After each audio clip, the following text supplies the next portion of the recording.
పిల్లల విషయంలో చూసుకుంటే కనుక వాళ్ళకి ఇప్పటి నుంచి అట్లీస్ట్ ఇప్పుడు రాబోయే తరం వాళ్ళకైనా మంచి అలవాట్లు ఆహార క్రమాలు అలవాటు చేయాలి అంటే వాళ్ళకి ఎటువంటి ఫుడ్తో అలవాటు చేస్తే మంచిది అంటారు?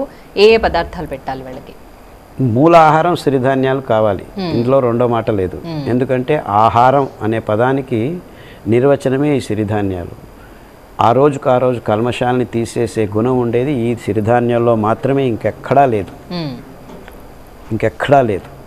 సో సిరిధాన్యాల్ని మూల ఆహారంగా మనం మార్చుకోవాలి. దాని తర్వాత వైవిధ్యమైన ఆకుకూరలు, కూరగాయలు, పండ్లు. డబ్బులు ఎక్కువ ఉంటే పండ్లకు వెళ్ళండి. అంటే పండ్లు అందరికీ దొరకవు, ఇట్స్ వెరీ కాస్ట్లీ అఫేర్. అంటే మిడిల్ క్లాస్ పీపుల్కి కూడా అందరికీ పండ్లు దొరకవు. సో కూరగాయలు, ఆకుకూరలు అంటూ తినాలి, రెండో మాట లేదు. ఊరగాయలు, పచ్చళ్ళు, పప్పు, ఇవన్నీ పప్పు బేడలు కొద్దిగా తక్కువ ప్రమాణంలో తినటం మంచిదని నా అభిప్రాయం. ప్రస్తుతం ఎక్కువ ప్రమాణంలో తింటున్నారని నా అభిప్రాయం. మనకు అనవసరమైన ప్రమాణంలో తింటున్నాం. నేను ఇలా చెప్పాను కదా 2 పిడికిళ్ళు అని, అలా ద్విదళ ధాన్యాలు అర్ధ పిడికి చాలు.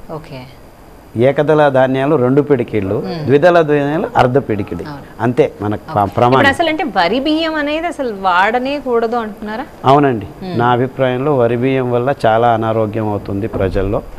అందువల్లే రోగాలు వస్తున్నాయి, అందువల్లే వాతావరణం, పర్యావరణం పాడవుతుంది. నీళ్ళ అవసరం, సాగుబడి నీళ్ళు చాలా ఎక్కువ కావాలి. 9,000 లీటర్ల నీళ్ళు 1 కేజీకి. సిరిధాన్యాలు అయితే 200 నుంచి 300 లీటర్లు. అంటే 1 కేజీ వరి బియ్యం పెంచితే నేను 30 కేజీలు సిరిధాన్యాన్ని పెంచి ఇవ్వగలను.